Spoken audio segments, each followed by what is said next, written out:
This episode of the podcast is brought to you by our partner, Audible. Yes, it is. So we are partnered with Audible. That means that if you are looking just to check it out, you don't want to put your card in and just take the dive. You can get 30 days for free on us. If you go to audibletrial.com/JATG or click the link down below, you'll be taken there. You can sign up for 30 days for free and just test it out. Like there's a lot of stuff on there that you can get for free, a lot of Audible exclusives. But what I really like about Audible is that out of the hundreds and thousands of audiobooks that they have, if you decide to purchase something, that is yours forever. Like if you decide not to carry on your subscription or you want to take a break or whatever it is, you can always go back and listen to that book whenever you want through the app on the internet. Doesn't matter because it's yours. So once again, you can get that for 30 days for free on us if you go to audibletrial.com/JATG.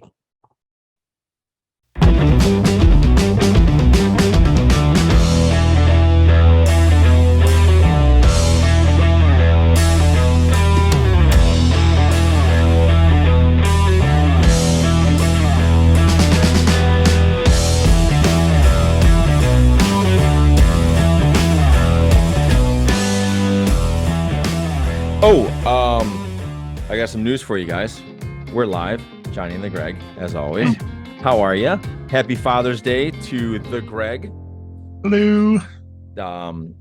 If you guys can, please, as always, subscribe, like our show, YouTube, Twitch, and if you want to listen to us audibly, then your podcast, all your favorite podcast places are the way to go. We have with us, as always, our guest, Badass Tina. Hi, Tina. Hi. How's the hand? How's the wrist? It's going. It's going. Good. I just don't have it on right now. I had to get my tan on so that it's evening out. Get my tan. You look very like tropical, like you're ready to go hang out by a pool. I was at a pool literally all day today. Okay. All day. That would explain it. All day. You know, and John and I have been together long enough that I really thought he was going to be like, you look very Puerto Rican. I'd be like, dude, like I was ready to like call him out on that. That would be. He was already. You look very Puerto Rican today. You took it somewhere else. All right. Yeah. I just need my big hoops. That's what I need. Yeah. Greg, how was your Father's Day, man? It was good. It was pretty low key. Same here. Got up this morning, did the the Sunday thing, did morning church and went shopping with the wife and got back, and kids gave me cards gift, and then they were like so some of us went to a movie yesterday, the other 2 out of the 3 were working or on a school trip, and so they were like, do you care if we go see that movie today? And like, you guys can just hang out at home. I'm like, nope, that sounds great. So they went, 3 of them went to a movie. My son is actually working right now, and I took it easy all day. Nice. Worst work I did was out at a grow. So yeah. Nice. My wife tends to make it bigger than it needs to be. That's what she said. Yeah. Touche. And it needs to be. She so it started out basically last night. She took me to Topgolf. You ever been there, anyone?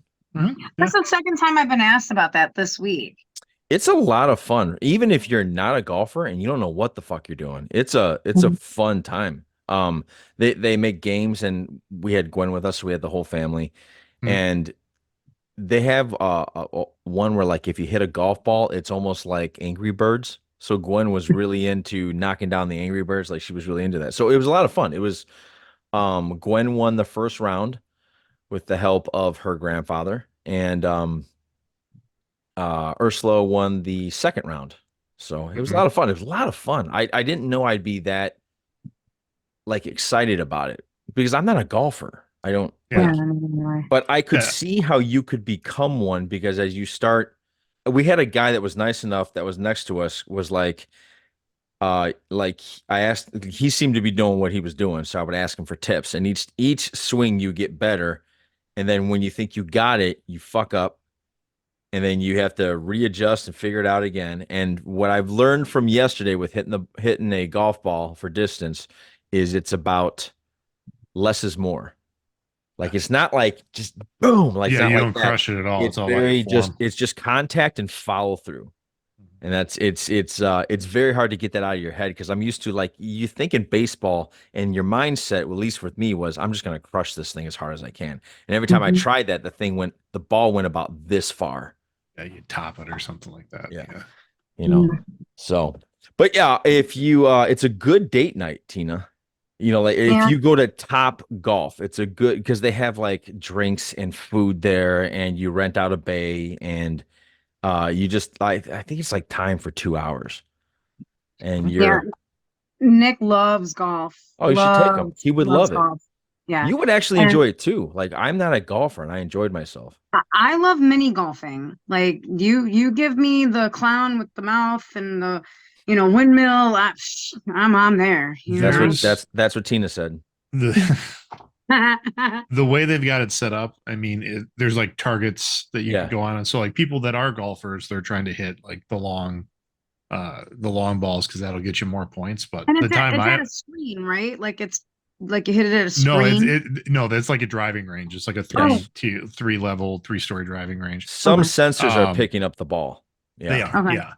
And like when I went to the one down in Dallas, and it was one of my coworkers who again, not a golfer, but she was just doing these little chip shots. Yeah. Into like the, I don't know if it was 25 or 50 points or whatever it was. Like it was the lowest scoring or the lowest point value ring, but she was consistent every time. Yeah. And she kicked everybody's ass because that's every time how she got up, just boom. Yeah. And meanwhile, I'm trying to, I've golfed a handful of times in Have my you adult really? life. Yeah, my dad was really into golf. Okay. And so that was when he could go out, it was a big thing for him to like, do you want to go golfing? And I was like I've got a set of clubs in the basement sitting in the corner collecting cobwebs and whatnot. But because I know this much of what I'm doing, I know enough. Like John said, like you could try and then you're terrible and then you get frustrated and blah, blah, blah, blah. Yeah. But anyway, so she was just doing these little chip shots and she killed everybody. I mean, she just won like every match. We're like, way to go, Amy. Yeah. Yeah. I know what game you're talking about because you could do that. Yeah. For some reason, I didn't want to do that. I just wanted to get into the far one. Yeah, sure. You want to go the long game. Yeah, but grandpa and Gwen just kept hitting the yellow ones. Yep. And oh my God, for a 5-year-old, when she wins, oh, everybody knows about it. Everybody knows. So gosh, where'd she get that from? No, I'm not like that. I'm not like that. Anyway, did you take your guy out anything special for Father's Day, Tina?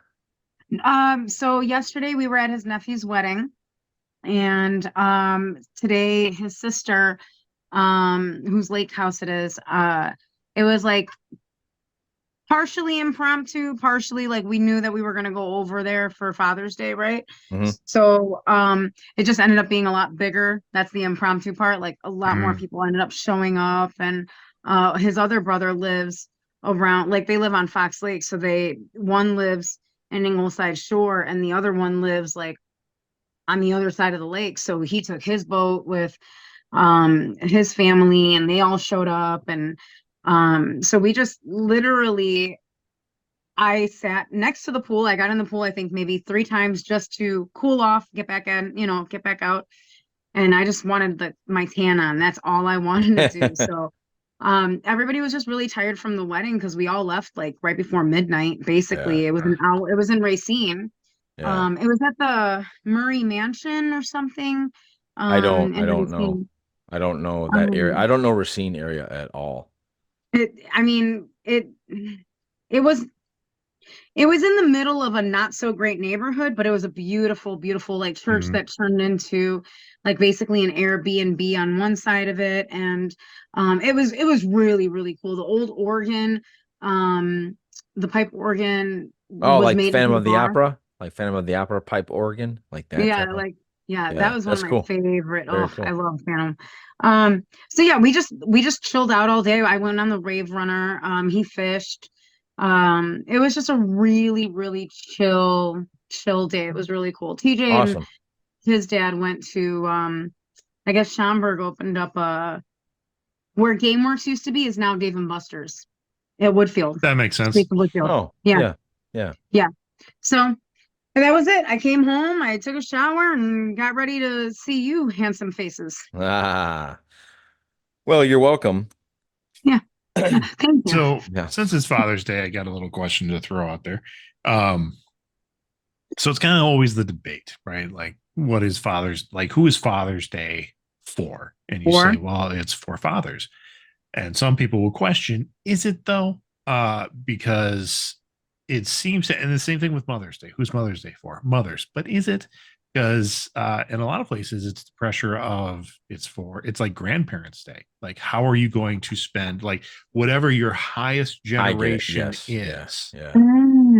Are you then obligated to, spend time with, travel to whatever that particular generation? And I know some people that this is a point of contention for them, where if longevity is in your genes, and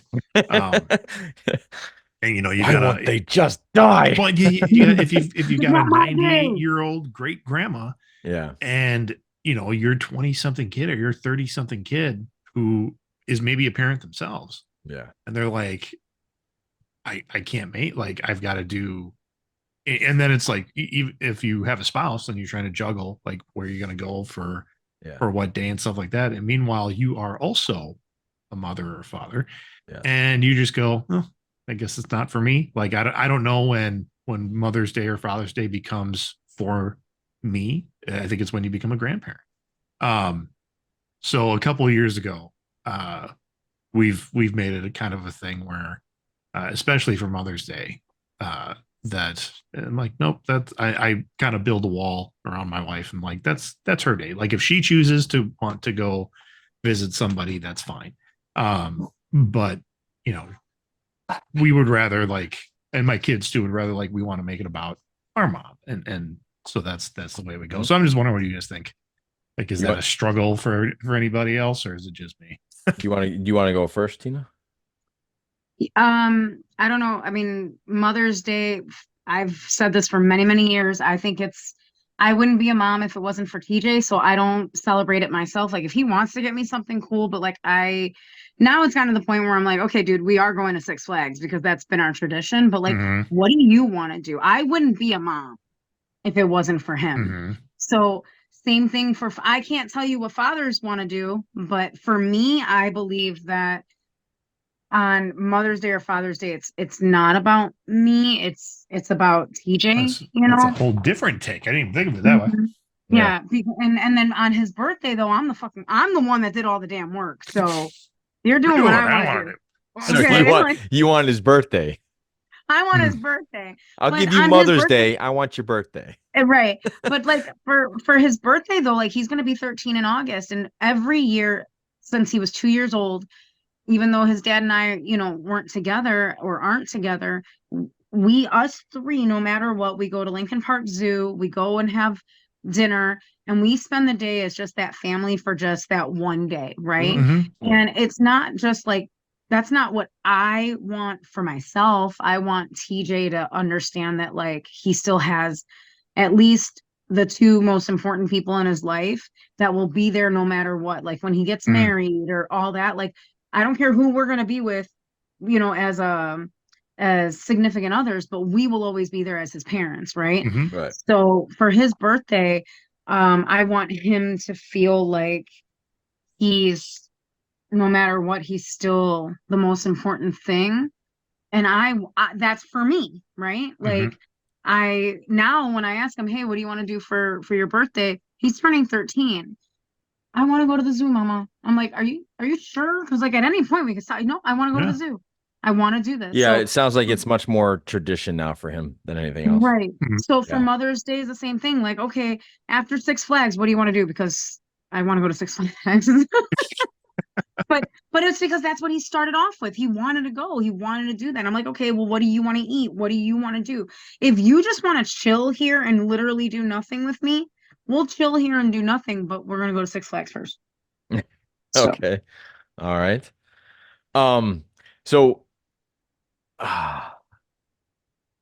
I think one of the good things that happened when I married Ursula was I realized how selfish I could be. And so she's very much opened my eyes to being selfless, that it's not just about my days or my parents or my life or anything like that. So long story short, there was that poll, Greg, that you were talking about where it was, do we go over to your dad's? Well, now we got to go over to my dad's. Yeah. And this was before I was a father.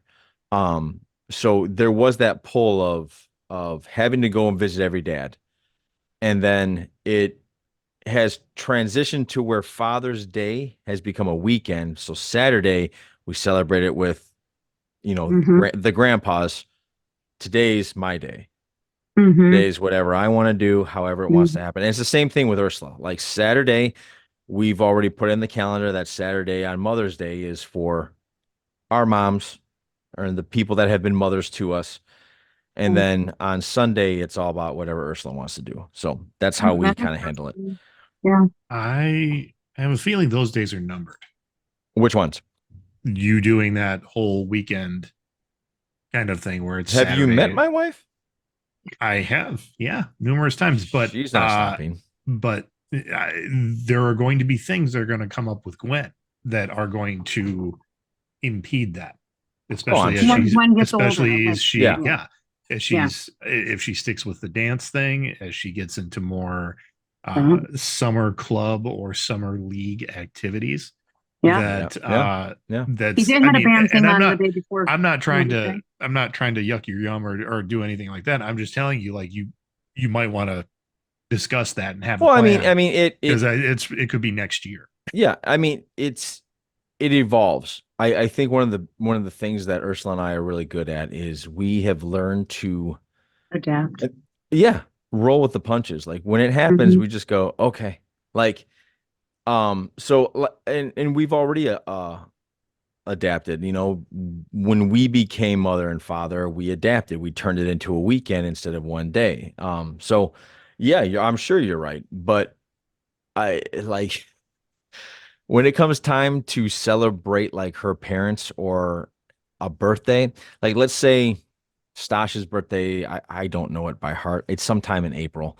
So when that happens in April, if we don't go out to dinner or we don't go over to their house and cut a cake and sing happy birthday, we're going to do that. And it could be August. It could be September. Sure. So like eventually she will never let that not be celebrated. And even if it's just a come over, order food, cut a cake, sing happy birthday, we did it. That's so yes, Greg, it'll change, but she is always, as long as mom and dad are around, she's always going to find some moment to celebrate with them. Celebrate it. Right. Yeah. And look, there are times, mostly all the time, if I'm being honest, there are times that is all a pain in the ass. The preparation before that, the stress before that of having to do all these things.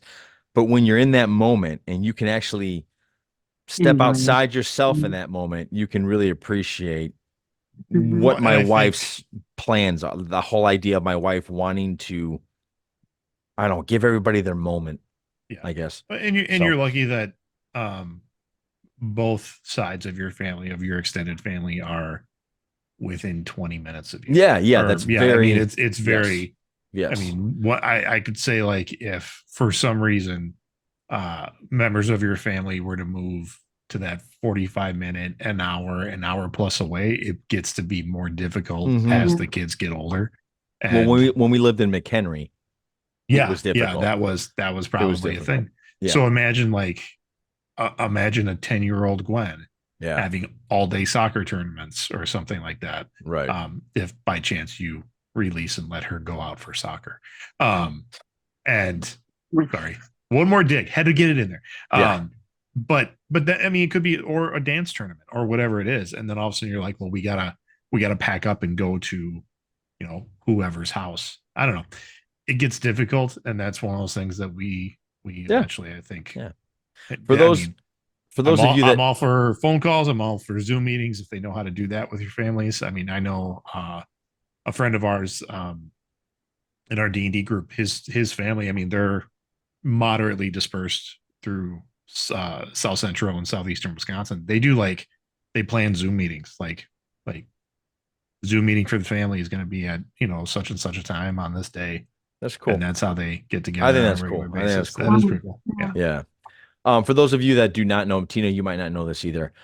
To say I hate soccer, I hate soccer is I'm trying to find some sort of comparison to it. It's like saying that I hate soccer. So but I understand the importance of it for kids, if that makes any sense. The foot-eye coordination, the team play, the getting together. But so like I've actually looked into her, like, does she want to play soccer? I've asked her, do you want to play soccer? Do you want to do this? Do you want to do that? Do you want to do this? Like, whatever you want to do, like, I want you out there doing something. Trying things, right? Yeah, like, or just try it. If you don't like it, cool, but try it. I rib you because I know at one point in our history, you and I had a conversation where you just could not believe that European football was the largest sport in the world. No, I didn't want to bend the knee to that. I didn't want to do it. Yeah. I knew it. Yeah. I knew it. I didn't want to do it. Because it's not just for European, it's in every country. World. Like every world. Every world. So yeah. Along those lines, and this is not part of our pre-show plan, if we had one. Did you guys hear about the U.S. cricket team last week or the week before? No, what happened? So the United States cricket team, which is a bunch of dudes with day jobs, like they work full-time jobs outside of this, and then they play cricket. And cricket is not well known in the U.S. Around the world. It's huge, right? The U.S. cricket team, it was essentially, I believe, like the Cricket World Cup, so or like the World Games, but it was this giant tournament, and it was the first time the U.S. had actually made it far enough, and they took out, I believe, India. And cricket in India is like their national. That's their sport. thing. They have like 3 day, like one game lasts like 3. Yes, yeah. That would be like the Ecuadorian American football team beating the Kansas City Chiefs. I mean, it's that big of a deal. They rocked the world of cricket, and it was just huge. And I mean, it was all over my For You pages and stuff like that. Like, wow, yeah, no, that's impressive. It was huge, and I think that's cool. I think that's really cool that an international sport that's just not big here, that there's enough interest for to get some people involved, and that as a country we can go out and we can be like, yeah, no, we're competitive. There, if you walk out Sunday, or walk around my neighborhood Sunday at the baseball fields, that's a bunch of people playing cricket, and they're there all morning. And I looked it up, and like, didn't you say it was like 3 hours? It says right here, how long can a cricket game go? Cricket they can match go for days. Durations vary from not much more than 3 hours for a T20 game up to and around 7 and 8.5 hours per day for longer formats of the game. So yes, it can go very long. Yeah. I don't really understand all the rules of it, though. I try watching it as I'm walking past them, and it looks a lot like baseball. It's not. I know you hit the ball and then you run between two poles back and forth until they get the ball back in play or something. Yeah, there's I can send you like a TikTok or a reel or something. I don't know where I saw it, but some American cricket guy was like, I understand that a lot of you don't know how big of a deal this is, and you don't know how the game is played. And he broke down the rules. He's like, think of a regular baseball diamond, and you're going to get rid of first base, and you're going to get rid of third base, and you're just going to have home base and second. And he started to kind of really go into it, but it was long enough, and I was watching it in bed that I was like, oh, okay, no, come on. I actually want to understand this, and I had to save it to try to go back to it. Yeah. I've watched the guys pitch. The guys, when they pitch, it's fast. It's cool. I mean, like in my in my neighborhood. I'm sure in pros it's very fast, but here it looks like, well, I was like, whoa, okay, they're really.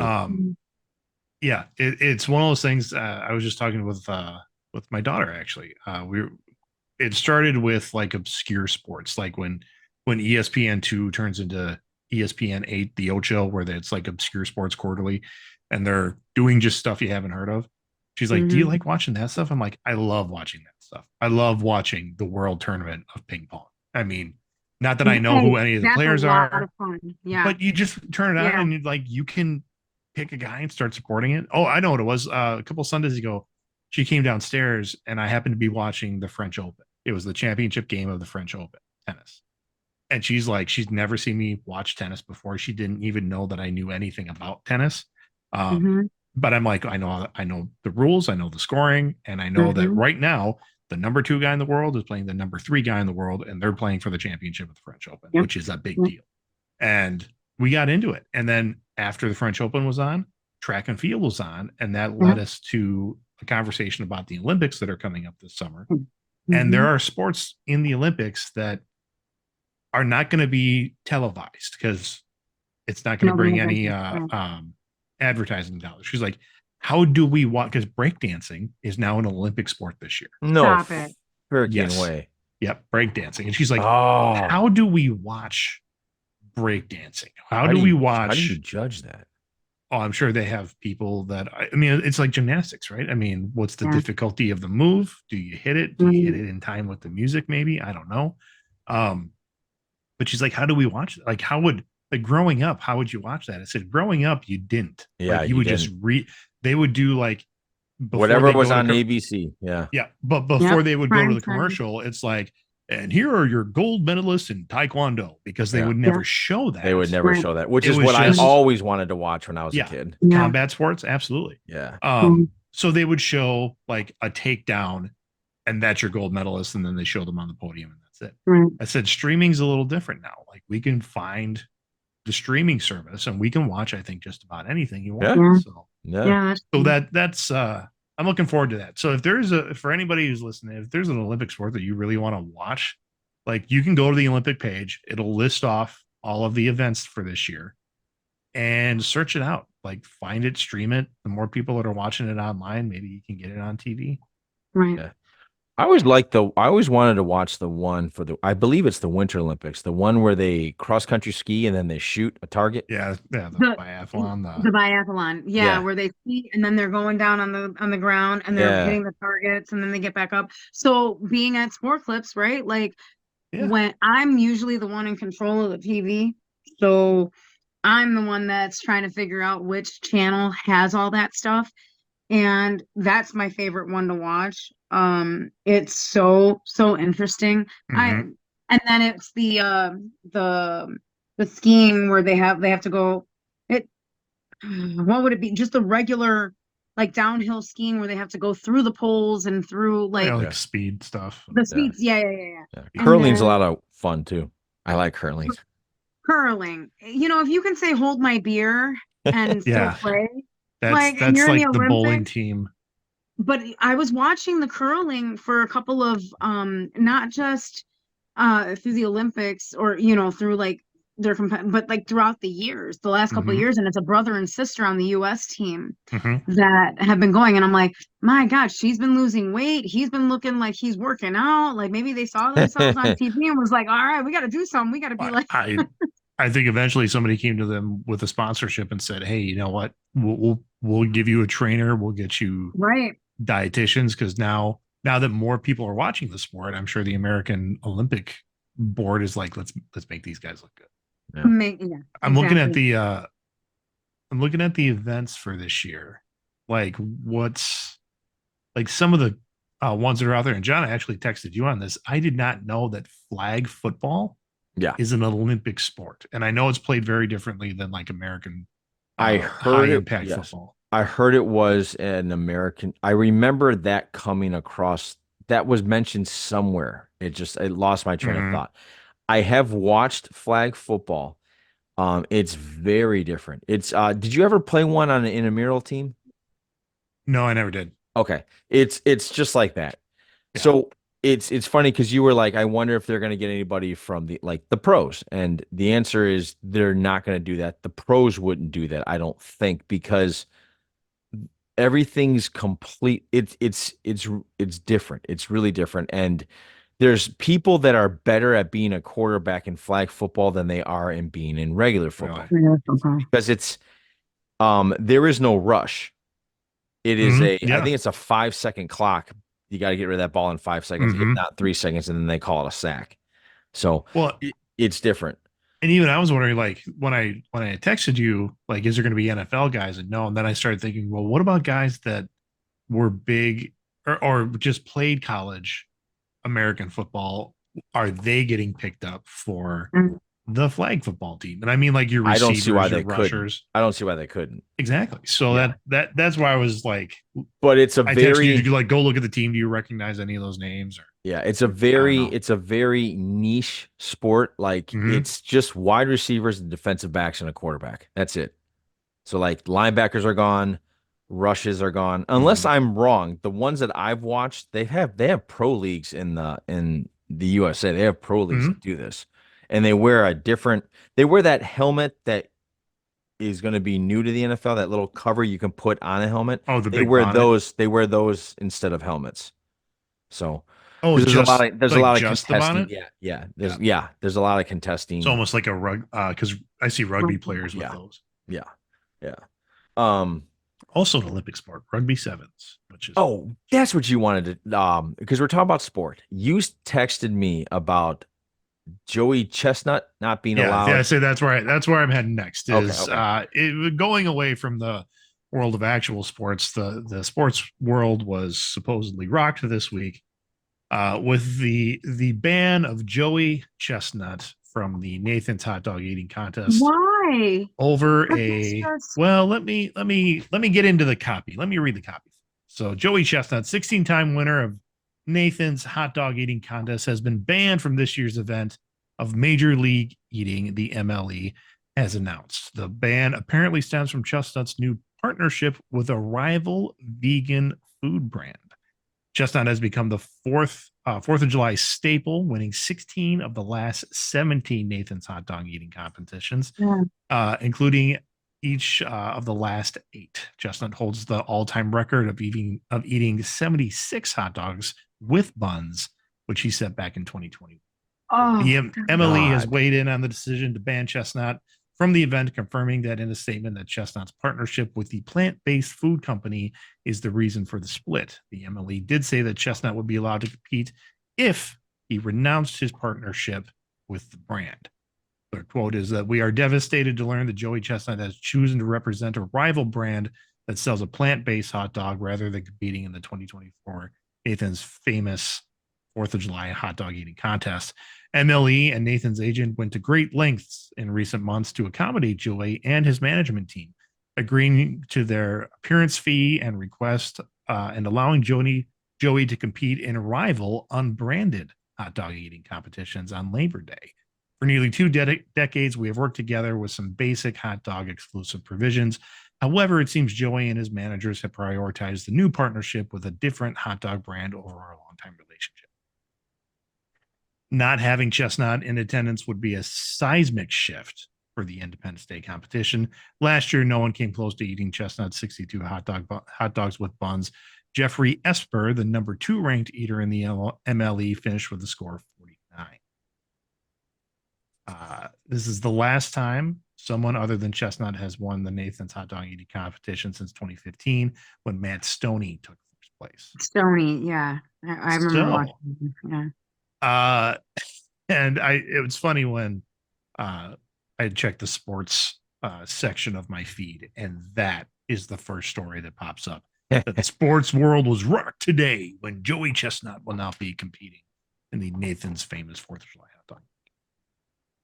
So I know, like, no one is really caring about that, but have you guys ever watched it? Like, have you ever sat down and watched the Nathan's hot dog eating competition? It's so gross. It is. He like dips it in water and like it's disgusting. It's disgusting.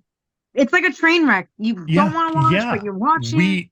I made like, I was downstairs, like 4th of July was on like a Saturday or Sunday that year. I was like, so I came downstairs and I had it on and the kids showed up and then my wife showed up and they're like, are we really going to watch this? I'm like, yeah, let's just see it. Let's just see what it looks like. And the giant cups of water that he's dipping the whole hot dog in to soften the bread and then just shoving it in his face. Yeah. And his face is like full of just wet bread at that point, which I can eat a lot of things, but soggy bread is kind of like that's a for me. Like I can't like I'm not going to do it. Right. And to see him just downing just wet bread, I'm like, oh, like we got into it a little bit. And then finally everybody else in the family was like, can we change it? I'm like, yes, we can. Yeah. But there you go. When it comes to this stuff doesn't move the needle for me at all, so I don't care. I like as long as you're willing to put money behind it and it's willing to be televised, you can call it some sort of competition. Well, I get it. I mean, I get it. So competitive eating in general kind of fascinates me to a point. The hot peppers. I've watched the hot peppers one. Hot pepper challenges. Like, oh my. Wait. Just a challenge, or are you talking about like eating several hot peppers? So what it is that they start out at the lowest Scoville unit and they go all the way up, like all the way up. Oh. There's this one girl that had waterproof like makeup because her face was so red. Her eyes were almost popping out. And she, I think, ended up in like third or fourth in that. God. She was only like 2 girls in that whole entire. That was. So it was about a little over a year ago. My church, of all places, they did a sermon series called Hot Topics, and they gave out little like bottles of Tabasco sauce to help promote the sermon series. But they also got a couple guys in, and they did the 1 chip challenge. Yes, which is this super spicy, like nacho chip. The Reaper pepper. Challenge? Like it's a ghost pepper or like a Reaper. I think it's a combination of 3 of them. Like on that chip. On that chip. On the chip. Yeah. And we watched them like film it. Like they had it up, and I'm just like, okay. And they're like, Craig, are you gonna? I'm like, not a chance. But I watched them film it. Yada yada. One of the guys I found out later went to the hospital that night with like intestinal discomfort to the point where he had to go to the hospital. So yeah, the pepper thing kind of blows my mind. I follow a guy on social media. Now I just lost his name. Atlas is his kind of eating name. Randy Santel, that's his name. Yeah, it's Randy Santel and his girlfriend. Yes. Yes, yep. They go. I mean, he was a Wisconsin guy for quite a few years, so that's why I found him, or how I found him, and then they just moved to Nashville. Yeah. But he was going around the world doing these eating challenges. So almost like a Man versus Food, which is a show that I got into because they would show like how they were making these things. Yeah. But watching him slam down like these giant portions. Yeah. In a time limit. And you're just like, how? Like, how does your body allow you to do that? But then his girlfriend, like whatever her name is, she's like this tiny little blonde chick that was in the military, and like you could tell she power lifts. Like Randy started like looking like he was gaining a lot of weight, and she just kept staying small. And now I think he got on the he stopped doing the major challenges like that because he started losing a lot of weight, or at least he was a guy who was trying to make it in Hollywood. He had I don't know if a recurring role or if he was an extra on Spartacus when that show was on. Okay. I'm sorry. So he's playing a gladiator. Yeah. And I've seen his production shots. I mean, what's bad about that though is these challenges, you have to train for that. Yeah. Yeah. Your body can't just do it. Yeah. Right. Speaking of the challenge, I don't know if this is a Milwaukee Brewer thing, Greg, or if this is just a baseball thing, but have you heard of the 9-inning challenge? No. Okay. What's so you go to a ballpark, and for every inning, you have 1 hot dog, 1 beer. And I guess It's Okay. impossible to get to 9 of a beer. I know. I thought the same thing Really? myself. So I started breaking Probably this because down. of how much it like you're filling up. I mean, the beer is filling and then the hot dogs are filling. So, and you're doing it over a course of just innings. So, I mean, your So body. It's not compounding by like the second inning you need to have 2, third inning you need to have 3. Just no, one per inning? no. It is just one per inning, which Greg doesn't seem hard to me. Yeah. It doesn't. Yeah. But I I've think, heard like, my dad could do that. I mean, maybe not the beer, but the hot dogs. I think I know several people that could pound that in. Yeah. But one guy tried it on the radio that I listened to, and he's like he said at around inning 6, I started realizing I'm fucked. Like, this isn't going to work. This is going to be horrible. Huh. And I was thinking, okay, well, how much is an inning? Like, what's the average inning in a baseball game? And I looked it up, and it's about 20 minutes per inning. Yeah. But it's 3 hours of a football game. Right. So baseball game. Thank you. So imagine having 9 hot dogs and 9 things of beer in 3 hours. That's not easy either. Well, and I've heard, like, when I've done some reading on the food challenges and these people that do them, it, like, time is not your friend in that case, where like if you have like inning 1, have a hot dog and a beer, as that settles into your stomach and your body tends to, like, you're not hungry anymore and it shuts that down, it becomes tougher to then to eat it, have another one. So yeah, I can imagine by the 9th inning. I was at a baseball game last night and we were there for a couple hours, and you know, I have one beer, and like at one point Chris was like, do you want another beer or something? I'm like, not really. Like, it was, so if I was doing that like once, and really depending on the beer, like if you're drinking cheap beer that's like highly carbonated, that fills you up. I think just a regular standard stadium beer. I don't know what that is. Well, that's Bud Light, Miller Lite, Coors Light. But what I mean, how many ounces is that?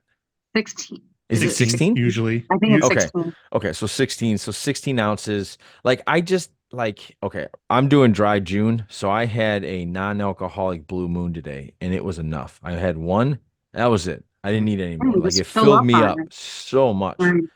And I thought, oh my God, if I had to pound down 8 more of these plus a hot dog, that'd be rough. That'd be rough.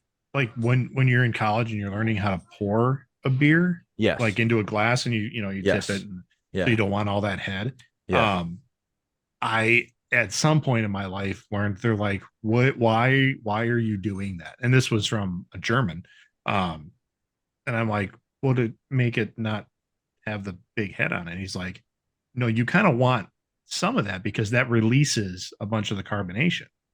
I didn't know that. He's like, it's supposed to release. You want a decent head on a beer.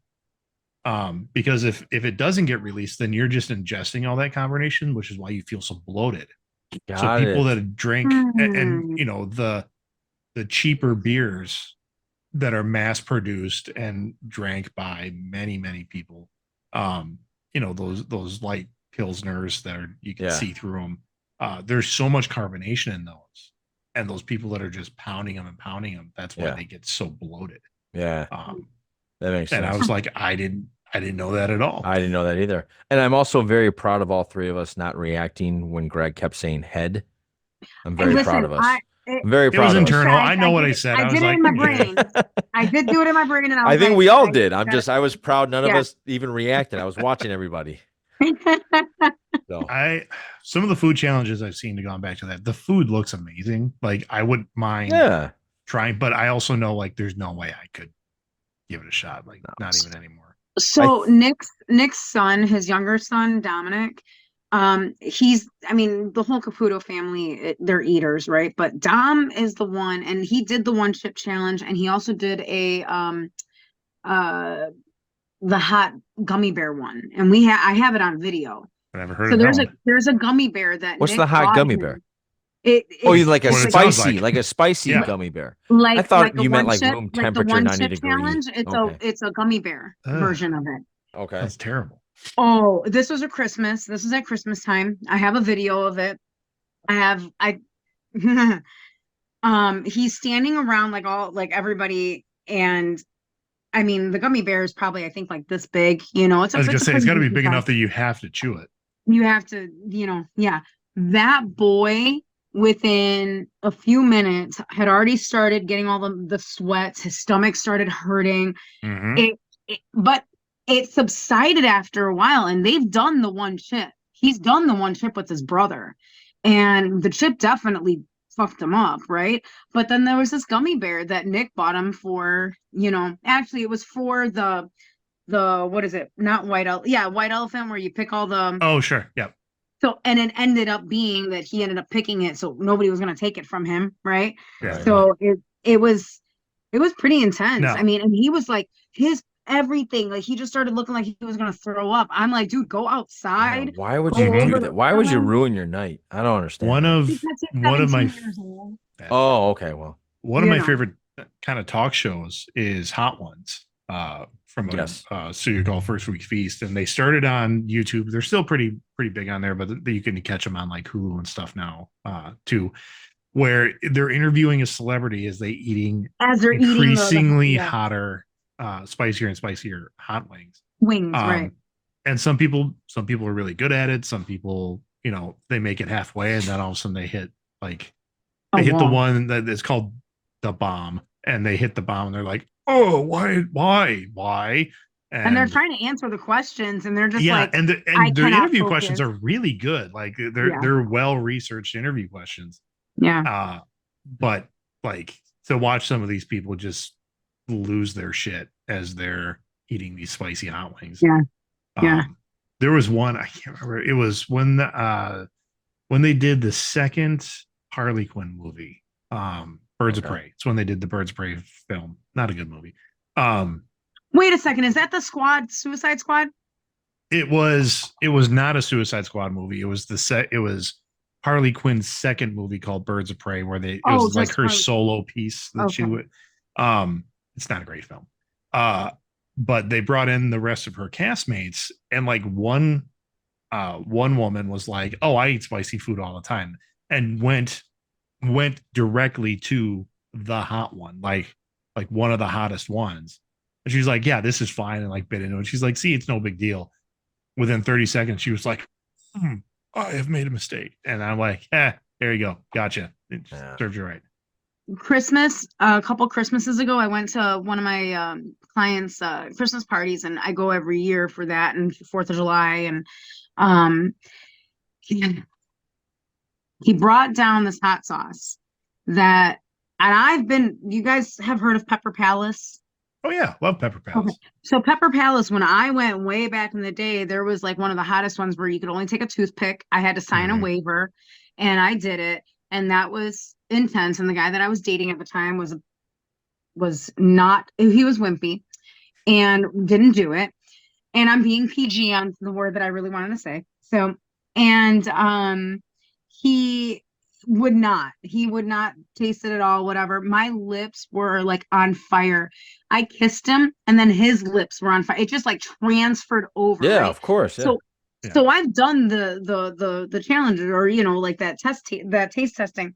So Derek brings out this little fucking black bottle, and he's like, Tina, and I'm okay, that's fine. I think I still hadn't I think I was already done drinking by this point, because this is over the last like few years, so I wasn't drinking. We didn't leave until almost 3:00 in the morning, mind you, and I did this hot sauce at like 10:30, 11. Yeah, still feeling it. Oh my God. I was like, where is your bathroom furthest away from anybody? I was in the bathroom very your O-ring. Yeah. Oh my God, trying to get milk, which does not help. But I mean, after a few hours, like I was fine, but I mean, I was like, Mama didn't raise no bitch. Okay. I'm going to try this. And I'm trying this with all the other guys. We put it on the chip. It's hilarious. So now Dominic went to that same Christmas party last year, and Derek brought it out, and Dom's like, oh yeah, I'll try. And everybody's looking at me, and they're like, Tina's the one that took this one like a champ. And she like, are you sure? And I don't remember if he took it. I think he took like a little bit, and he was just like, oh fuck, this is gonna suck. Yeah, it's gonna suck, dude. That messed me up for 4 hours. And I was Yeah, I'm not. Yep. I'm not. I don't need. To You prove can any call of me that all the to- names you want. I'm Yep. not going to do that. Yeah, me too. Like I'll help and you. even I'll help you call me names. Like I'm not gonna. the idea of like, as soon as for me for hot sauce, I like spicy stuff. As soon as the flavor is gone, then I'm Yes. like, why are we doing this? Like, Yes. it's not enjoyable anymore. Like, we're supposed to feel good and have fun eating food, and this is no longer fun. Yes. But It's yeah, not that's fun fine. for you. It's fun for the people It's watching. for everybody else. Yeah. Yeah. Yeah. Yeah. All Tina, right. give us some. Are you good, Greg? Yeah, I was going to move us on. Yeah. Oh, sorry. Give us some badass facts, Tina. Badass facts. So, male alligators have permanent erections. Did you know I knew that? that.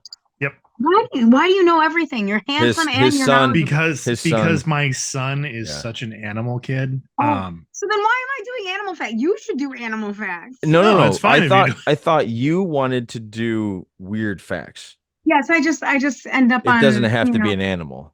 I'll know that Yeah. for next time. Yeah. Well, along the same lines, kind of, not in terms of like permanent erections or anything. He found out, or he told me just yesterday, between an alligator and a crocodile, you would figure their DNA would be very similar. Like they're just a couple chromosomes off.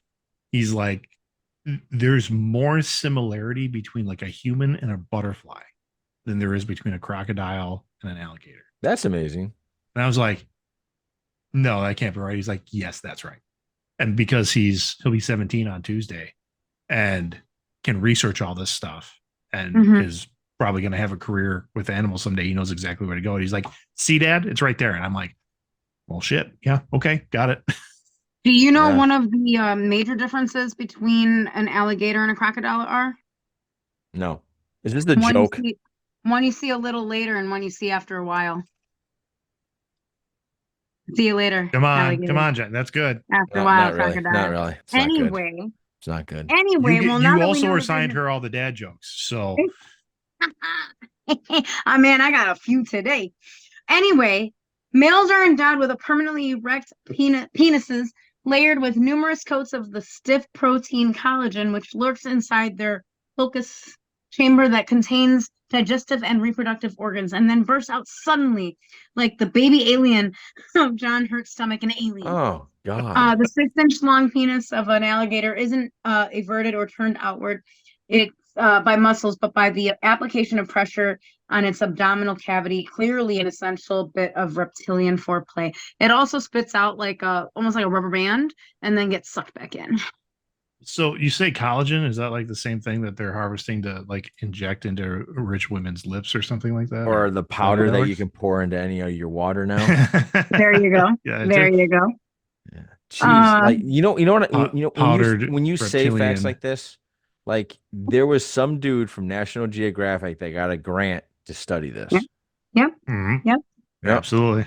Just that, so that was something when I met a guy, his name was Zach, and he was the guy that would come up with these type of things at a bar for what do you do for a living? Mm-hmm. He would always be, I'm the guy that I work for National Geographic. I'm the one that has watched lions have sex. And they're like, really? Yeah. He always came up with something like that. Yeah. He always came up with something like that. His best one was, have you seen Bear Grylls? And she's like, you're not Bear Grylls. He's like, no, but I'm the guy that filmed him. And they're like, really? He's like, yeah. I mean, we survived just like he does. In tents, in a cabin, in like. No. My point was he had you can't prove no him. idea. You can't prove that he didn't. That he didn't do it. Unless you're out with Darren Hafford, he can go, no, you're not. That's Ted. I know Ted. Yeah, exactly. Ted. Yeah. Hafford. Did you guys know that there's not the letter A is not contained in any number until you hit 1,000? The letter A? Mm-hmm. You mean like if you were to spell out 1, 2, 3, 4 like that? Correct. Yep. Until you get to the number 1,000. Okay. Yeah. And your lips do not touch for any number until you get to 1,000,000. Yeah, because it's the first M. Yeah.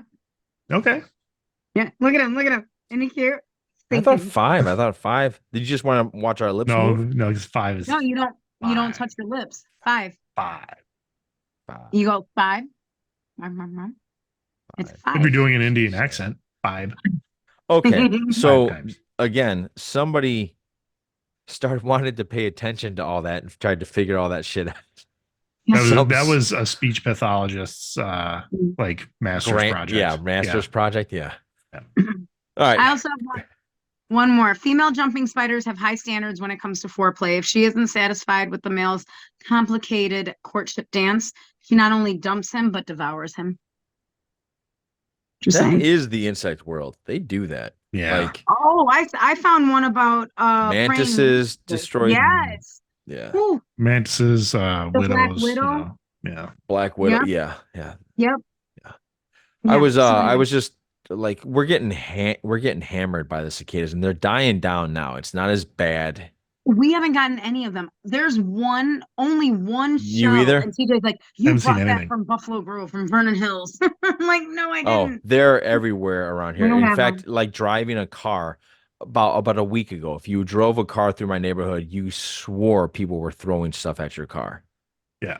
So it was like, I've heard that. I've seen that.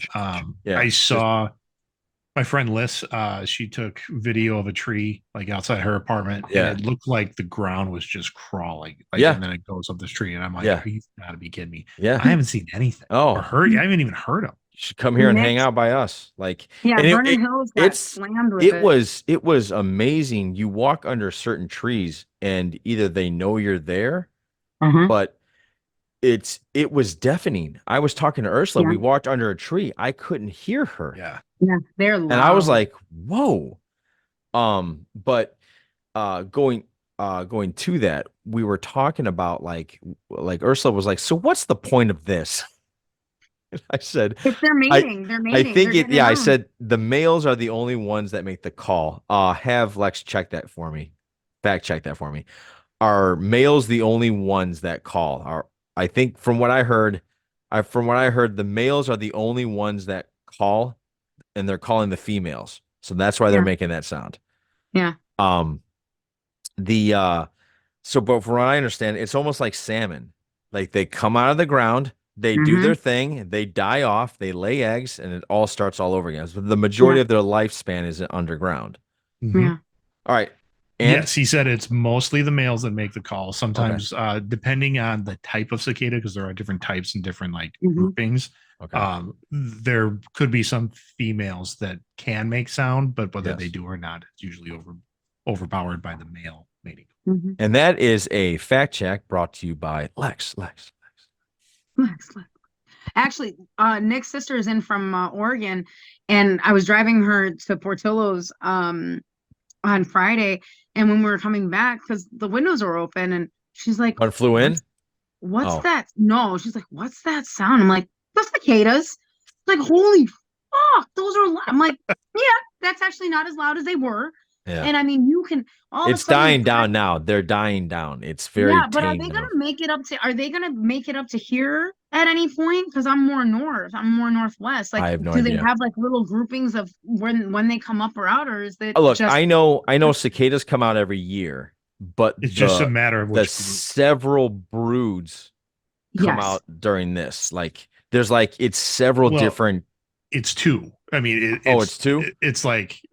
Because they give them like alpha, beta, theta, like okay. And there's 2 of them that just the number of years that they come out. One's 17 years, one's 13 years, and then it now this is together just like the once in a blue moon kind of thing that they emerge at the same time. I remember back like what, late 90s, maybe mid 90s. No, it was early 2000s. I remember them. Early 2000s. We had one 17 years ago. We had one 17 years ago. And I remember them in where I was living in McHenry, and they would slam into you.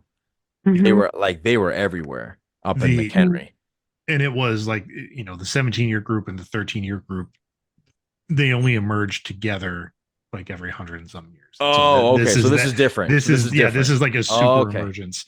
And I talked to Lex. I'm like, what good do these things do?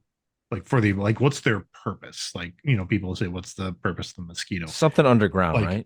Like he's like, yeah, they churn so much nutrients underground and offer stuff for plants and trees. Right. That's what I thought. Like that's really right. their purpose. And they're also a food source for other things. But he's like, yeah, definitely they help out like entire forests. Do you remember the movie Lucas? So they are like salmon. Like this is them basically swimming upstream to mate and die off. Yeah. Yes. Okay.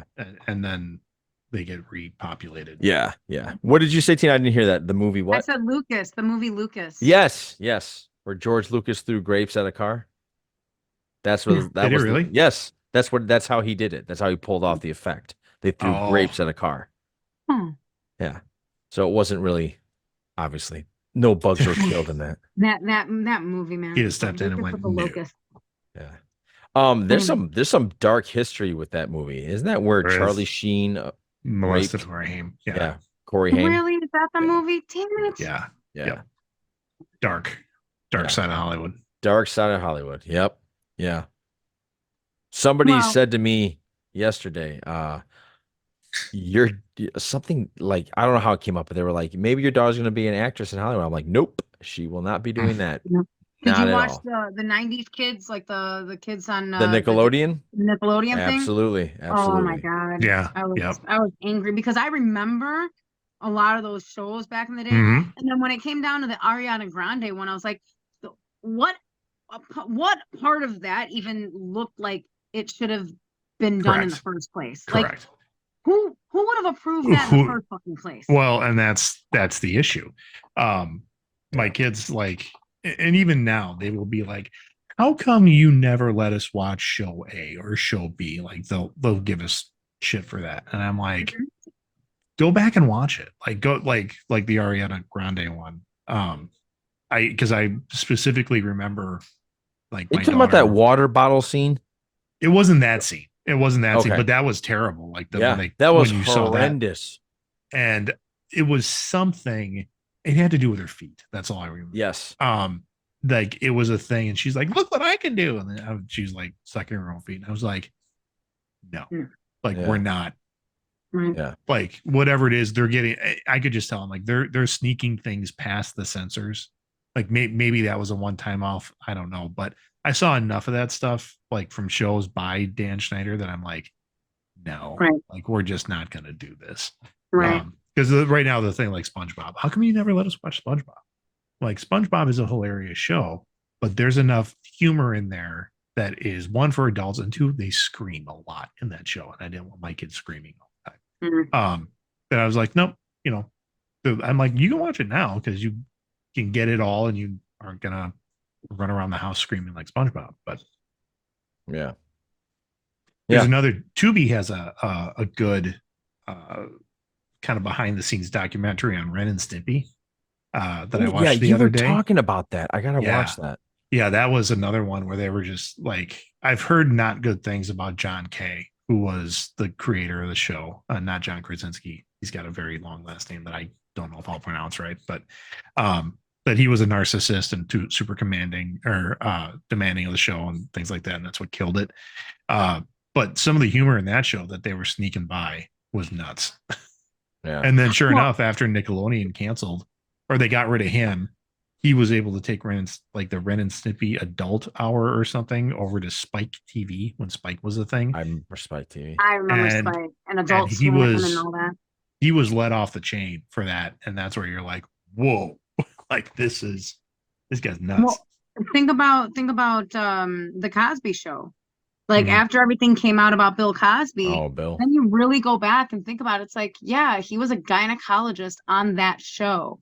And I remember a lot of like there is some dialogue. Questionable that humor. Was very questionable. I think it's funny you said that, Tina, because somebody brought up one of his old stand-ups where he's just telling you right off the bat that that's what he does. And everybody thought it was a joke. Right. I met a woman. I was traveling for work, and this was like years ago. It was one of my first work trips. After I left public ed, and I met a woman, and we're all like a large group of us out to dinner, and she's like, "Oh no, I have a friend of mine who was a producer in Hollywood and had to she was someone who worked at a club, I think in New York." and she had to drive somewhere to pick up Bill Cosby and take him to the venue. And she's like, he was terrible. Like, he was pawing at her. He was like doing all these things. And eventually when she shut him down, like aggressively shut him down, then he was like just calling her all kinds of names. Yeah. You know, calling her a C word, like to her face, like up Unbelievable. in her face. It's unbelievable like, that what? they would, What? yeah, that they would even allow that to happen for that long. Like Yeah. it really is. It's really unbelievable that like, Yeah. and I'm glad there is that now where if you act like an asshole, you're pretty much You get called gonna out. get maybe 3 or 4 Yeah. chances, then you're gone. Like that Yeah. one girl, Katherine Heigl, how she torpedoed her career because she just had an attitude with everything. Yeah. And now Yeah. everybody's like, all right, you know what? Whatever. Not Like gonna work you're out. She out. was in Yeah. Knocked Up, right? That was the one in Yeah. Knocked Yeah, Up. she was in Knocked Yeah. Up, and And then she's like a diva or whatever, and she Yeah. was being an ass. Yeah. And wasn't she on like Grey's Anatomy Yep. or Yeah. yeah, right? that's where Yep. she Right. started. It's where she started, and Yeah. then she was the it girl for a little bit, but then I guess Yeah. she was just hell to work with, and they were Mhm. like, Yeah. "Never mind, you're good. Yeah. That'll be Right. all." Yeah. So yeah. So speaking, like, so I we're getting better, but at the same time, there's so much darkness in Hollywood that it's really sickening. It's Mhm. really scary, and you almost kind of feel, I was talking to somebody about this last night. You almost you understand, and I've talked to Greg about this. You understand where Justin Bieber, like if what happened to him is true, you get it. You get why Of why he went of why a little he crazy. went, yeah, a little crazy and a little nuts. You get it. Well, look at Aaron Carter and Nick Carter, right? Yeah, Like that's what I'm saying. Like I you was watching that understand it one more too. now. Or Britney Mhm. Spears right now. Well, we Like- already knew that when she shaved her head back in the early 2000s that something was going on. Yeah. But then when you look at like her dad and her family and her sister and everybody, and it's just like, you know, people go crazy because of the circumstances that are around them, you know, too. They don't get I Well, think that's it. Yeah. I think a big more part and more. Sorry, John, go ahead. I think a big part of it is and it you know who explained it well, and he explained it a long time ago, and I never forgot it because it really is the first time. It's like the first time somebody shook me and slapped me and I was like, oh my God, now I'm awake, I see everything, is when Rogan broke it down of what Hollywood really is and actors that really go into it, and like it's this constant feeding into pretending to be something else so that somebody else accepts you for their movie or accepts you to do a part, or and you never truly ever grow up and learn to be like, you never grow up and be yourself because you're always trying to be something else to make somebody else accept you. You know what I mean? And so at some point when you finally reach that mountain, if you reach that mountain, you either do two things. You self-destruct because you realize all of that self-sacrificing I did, all of that maybe I didn't do some really good things that you know, my mom wouldn't be proud of, like that type of stuff. It eats away at you. And the other thing is you turn into them and you're like, well, now because I got shit on and I got treated like crap and gotta I had to do do these something else. embarrassing things. Mhm. Now it's your turn. So he says, Mhm.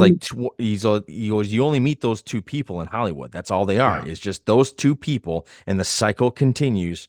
And you get the people that are like drugging out and drinking booze Mhm. and dying young is because they can't handle the sacrifice they made. Like they lost themselves and they can't live with that. And it's Yeah. just horrible. I was to say the amount of people that as soon as they make it even a little bit, like they Yeah. get enough money, like it allows them to buy a house somewhere else and then still work. They don't stay in Hollywood anymore. Yeah. They're like, Efron, no, we were talking to yeah, Danny well, yeah, about like, that. yeah, like celebrities like Zac Efron who made it to a point and then said, this is not a healthy environment Yeah. for Mhm. anybody to live in for an extended period of time. I'm leaving. Yeah. Mhm. Hemsworth, when he got married, said, I'm not raising a family here. Yeah. And Yeah, he a lot took of off people- to Australia. I Mhm. think Ryan Reynolds moved to New York. He was like, fuck these people. Yeah.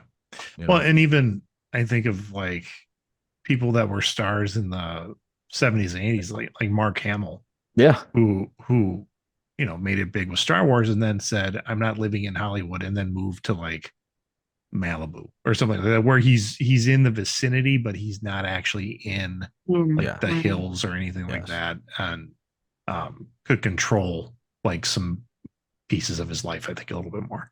Right. Yeah. It's sad. It is sad. It is sad. But we're not going to worry about that anymore. Right. Huh? We're done. Yeah, we're done. Greg, give us some polyjamoury, please. Okay, so I came across two recently that I really liked, and one of them is just depressing as hell. So we're going to start with that one.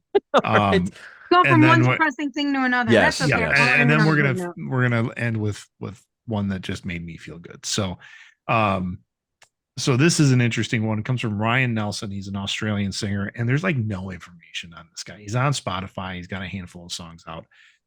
This one's got 3 million views.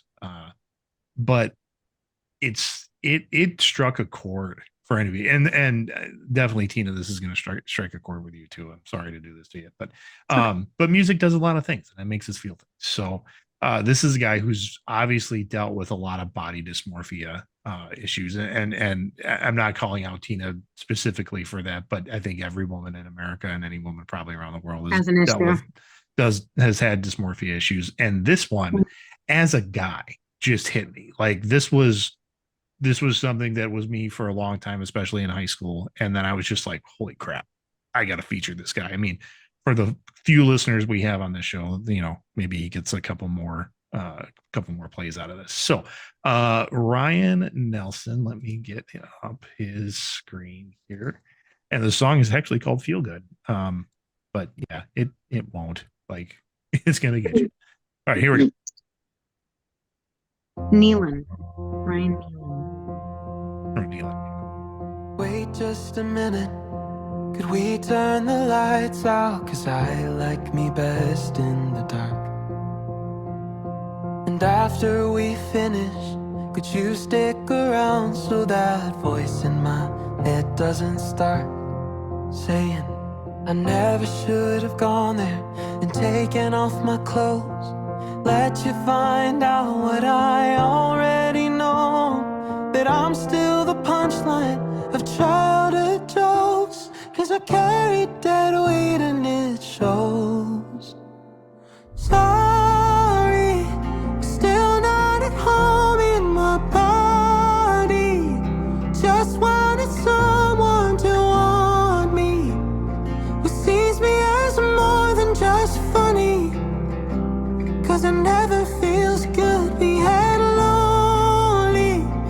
I'm in my head when you hold me, 'cause you won't be here in the morning. And I'll let you leave, 'cause it never feels good when I never feel good about me. Okay. So, Greg, when you said like it has the feels, it's going to feel, I thought, no, I'm not going to. And dude, that's heartbreaking. That's horrible. I felt bad for that guy immediately. I was like, but it's true. Like, yeah. And if you weren't that person, that definitely of someone close to you that was that person. Look, I think it's fair to say we've all had moments. I think it's fair to say we've all had moments where we were embarrassed to take off our clothes. Yeah. And the major misconception of that is that even if you're in really good shape, that there are people out there that are still like when they look in a mirror, they're not seeing what everybody else is seeing. Right. And that's tough. That's really tough. Yeah, absolutely. Absolutely. So that was fun, Greg. Thanks. That's like watching, Tina, have you ever watched the trailer called Long Legs? It's not like that at all. You want to Greg, lately you're making me you're pulling stuff out of me that I'm not comfortable with. It's like you're the therapist that's making him, feel the feel. It's definitely a song that'll get you. And, yeah. But like I said, music is more than just that's one of those you walk, like you listen to it, and it's one of those where you don't want to stop listening to it. Right. And so when you're done, you like walk out of like the room you were in, or you walk out of wherever you're walking out, like maybe that popped in when you were mowing the lawn. You come in, you're crying. Yeah. Yeah. Yeah. That's What's wrong with you? It's like, nothing. What's wrong with you? yeah. I Yeah. don't know where. Well, I was probably like on Instagram or Yeah. an Instagram reel or a TikTok reel, which is where I find a lot of this kind of less than popular music or stuff that I want to bring to people's attention. And yeah, that's where I saw that one. And uh it was a video of a guy who was severely overweight, but it was like his gym journey, like his gym videos of him like getting into shape and slimming down Okay. and stuff like that. Yeah.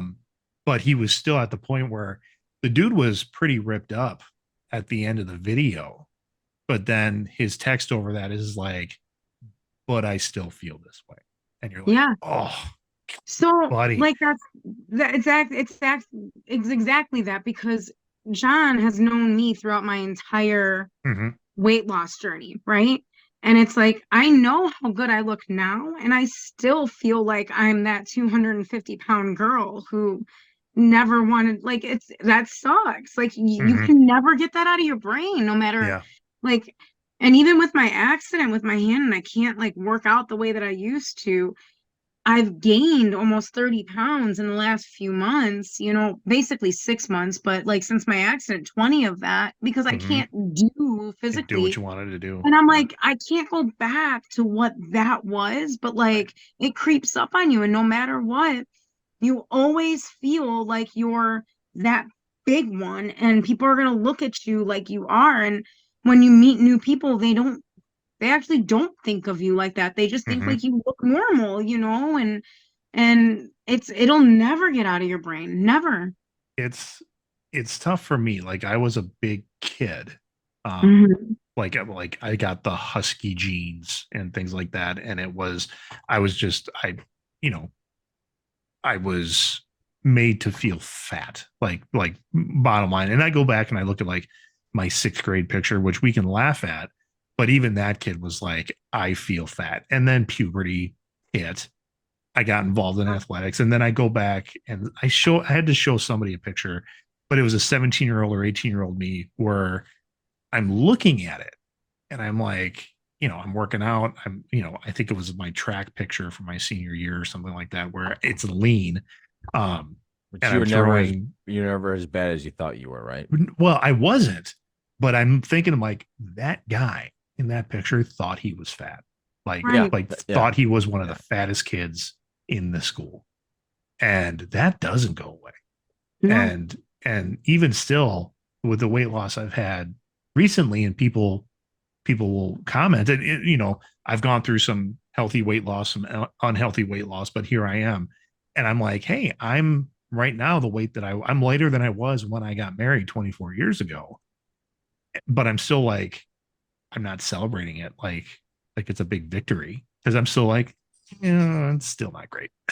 But yeah, like that body dysmorphia piece, even through the people that get like heavy therapy, it is so tough to get rid of.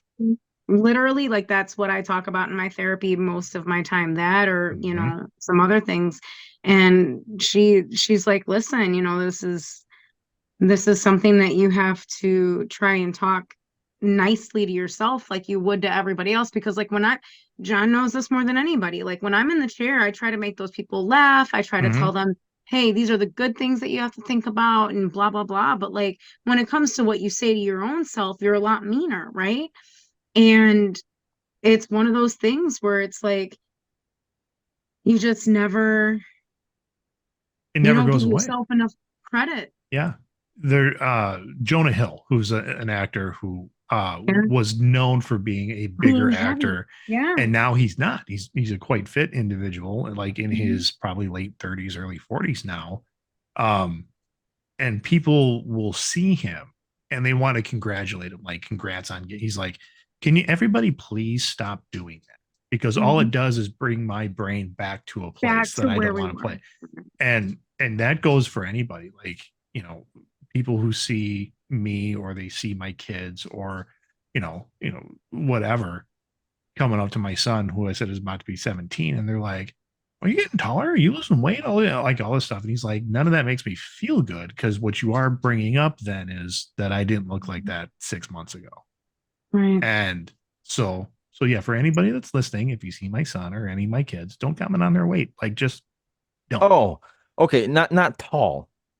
No, but like anything. Like Oh, no, I no. don't I know, mean, but there are times where I've seen your son and I've said to Lex, you got taller. Like, you got taller, but like you're not commenting on his weight. no, Right. no. There are But people you that will then mentioned comment tall that upset him. So I was like, well, did no, I it's upset just him? like 'Cause- no, but like they'll bring it up like, are you getting taller and losing weight? I mean, all these Oh, other I get it. Okay, things. so they're putting Right. because you got tall, you lost weight into. Okay, got Right. it. Right. I mean, Right. all of those things that Okay. I don't know. I think we're all better as a world if there's somebody you haven't seen in a couple months or a year or 10 years, just don't bring up their weight. Like, what's the point? Just say good to see TJ's you. gonna be 13, right? Like he's going through puberty now. Oh, Like he's gonna struggle. start Yeah. it, right? He's already gotten thinner because he's grown fucking almost Mhm. 4 inches in like less than a year. I don't think I've ever once said like, oh, you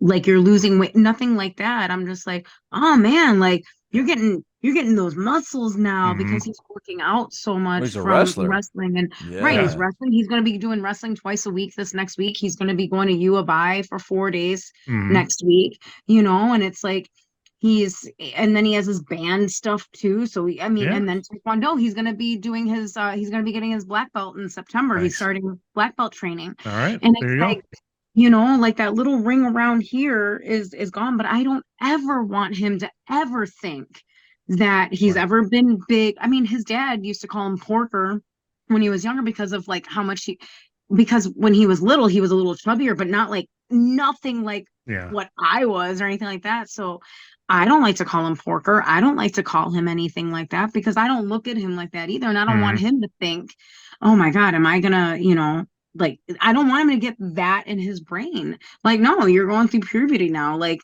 that's what's gonna happen. Like, I just want to go after your pimples. It's Can I- nuts. can I- Like I have a grandmother who focused on weight so much, like so much Mhm. that she just passed that down to her kids and then down to her grandkids, and it's just nuts. And I'm trying to break that cycle with Mhm. my kids, and like I won't bring it up, but then I need my family members to also not bring it up. Not bring it up, right?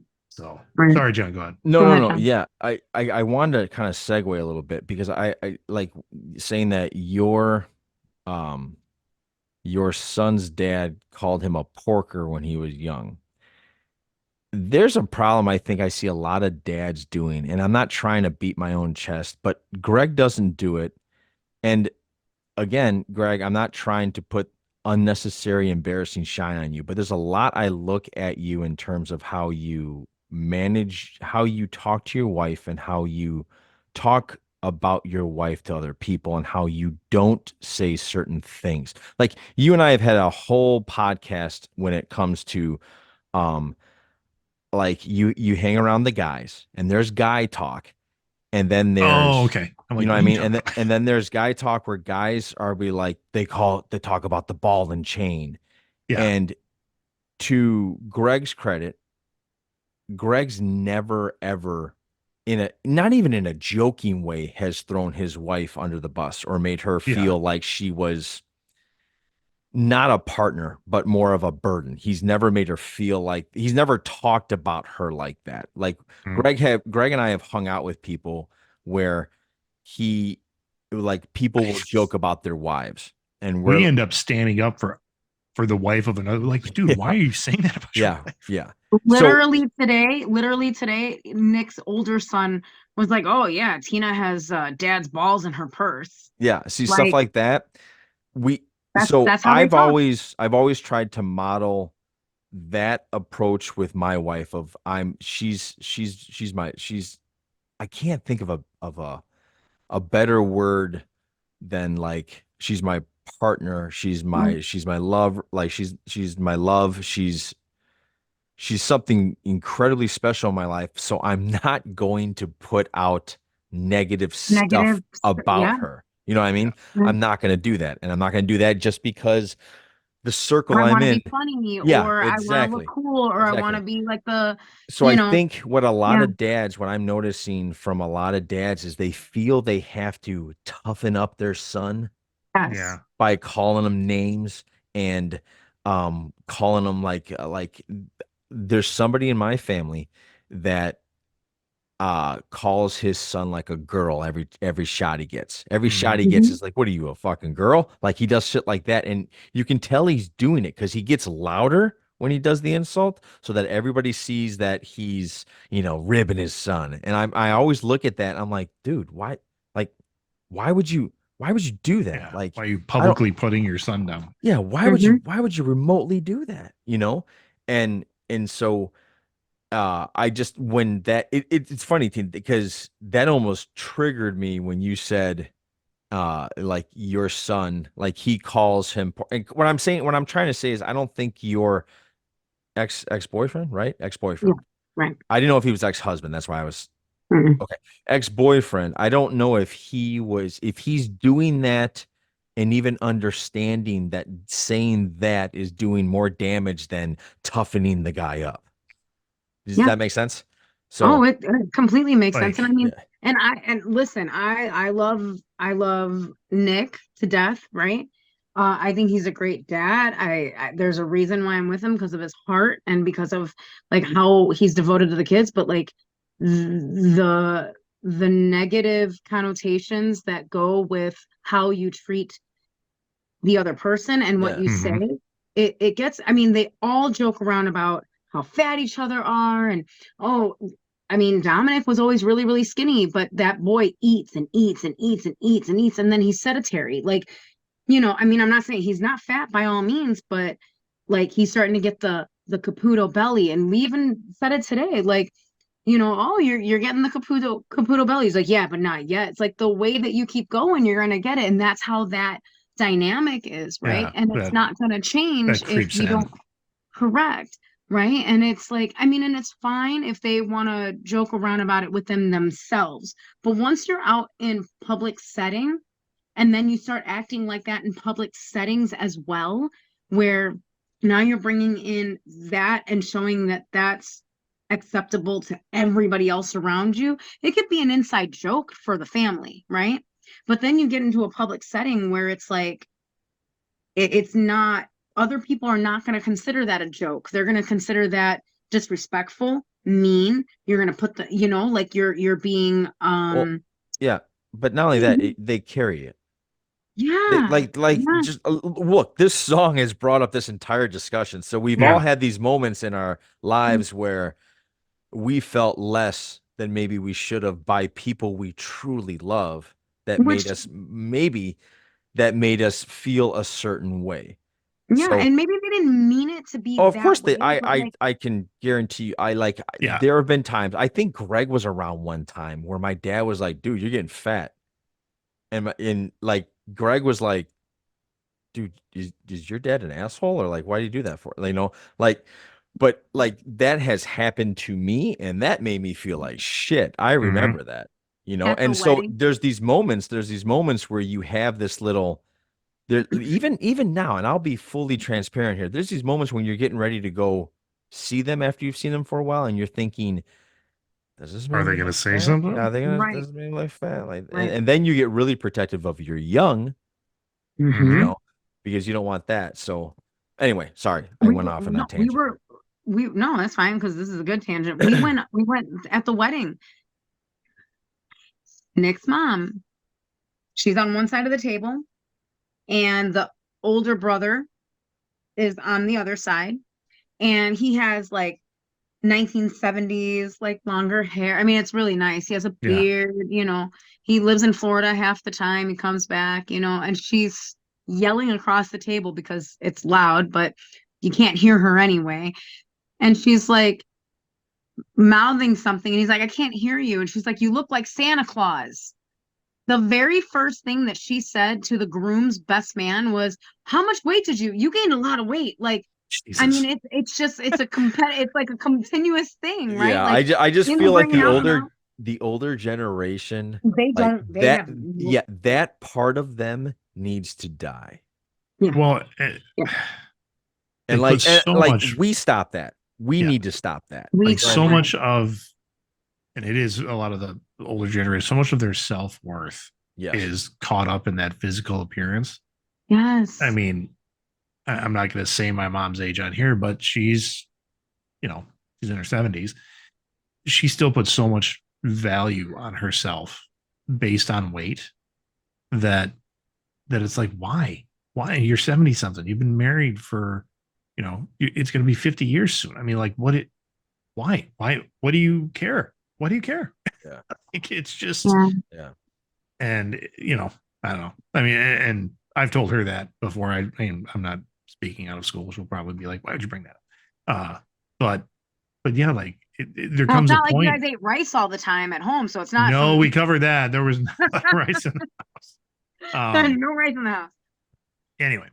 Yeah. So on to my other Yeah. Let's get happy. So here's one.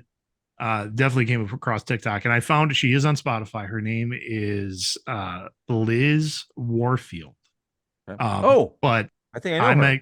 Well, she's on America's Got Talent. Yes. And this is where I saw her. Okay. And this is her golden buzzer performance. Yes. Because I was like, holy shit, this thing. She's one of Prince's former backup singers, and she just brought so much energy to this. I'm like, I need to look her up. And this is the kind of music that my wife gets into. So I immediately like shared it with her and a couple other people. I know this is just their thing. Before he does this, that's like the family show that me and Ursula and Gwen watch. Yeah, we love watching it because Gwen really gets into it. She's like judges them. She gets into it. Like she's like, "They're good job." Like she'll stand up and say, "Good job," like that. And this lady walked out, and what she belts out, you didn't expect. No. And you were like, oh, yeah. Whoa, okay. She's got an entire horn section with her, which I love. Let's go. Yeah. It's cool. And like, it was really cool. I immediately looked her up on Spotify. She's got numerous songs out there and albums. I put her on my playlist. You can find this song on the Polyjammers with Johnny and the Greg playlist. So if you're looking for the kind of music that I'm sharing on the show, you can go to that and check it out. It is in the comments down below, and you can look at that here. But now we're going to listen to Liz Warfield. This is her song called Stare. It is her live performance on America's Got Talent. And this is what got her the golden. She's in Peoria, Illinois, everyone. Oh, wow. The wrong screen. So we're going to fix that right now. Yeah. Peoria, Illinois. But is she really? Yep. She's doing local Chicago shows. All right. You can, okay, now you can see her. Yes. All right. So hopefully I shared my sound. Got that up. Here we go. Well, if you stare at it long enough, you won't see it move. Well, if you can't swing the wrecking ball, still some damage you can do. I said, please, mommy, till I'm back in show. Well, if you stare at it long enough, you become somebody else. Oh, baby, baby.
Yeah.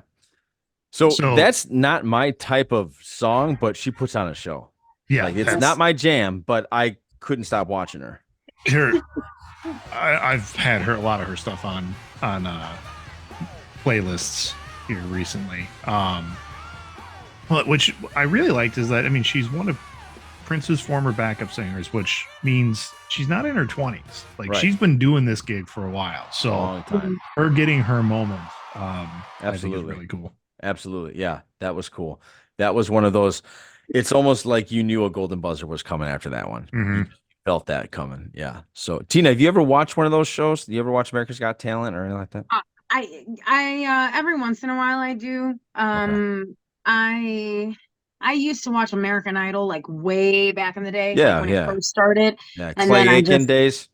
yes, Ruben Stutter. Yeah. Jordan Sparks. Like I Oh. love Jordan Sparks because of that, and that was basically when I was watching it. I don't watch a lot of regular TV Right. anymore, so Who I does don't almost watch it, nowadays? right? Yeah, so I mean, I'll see something on Facebook or on Instagram. I'm not on TikTok, so I don't Yeah. scroll on that one, right? Mhm. But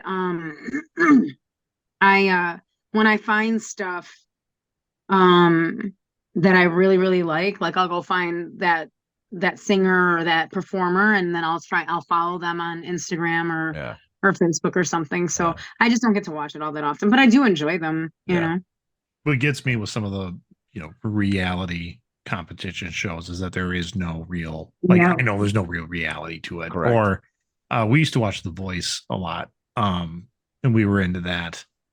And I was with it. Like, I'm like, this is great because it's not about appearance. It's more of who's got the best talent.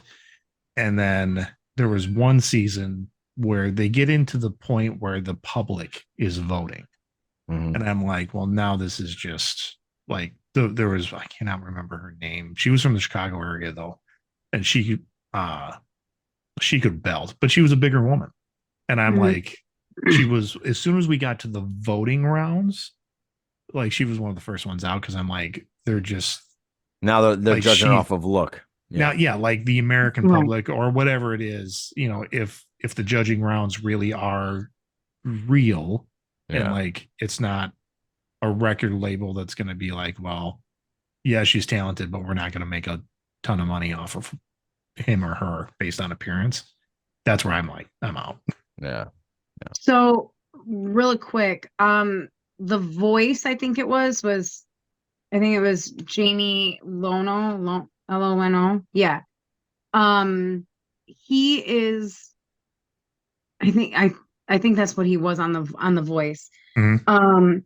He was the groom's best man. That's the one that Oh, was made a okay. comment. Oh.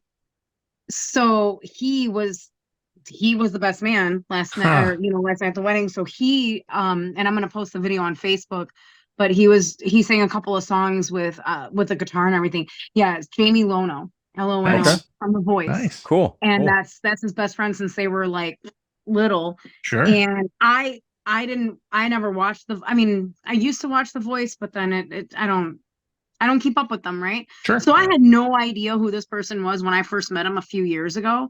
But The Voice is amazing. He's great. And that's the one that the mom was like, "Oh, you've gained a lot of weight."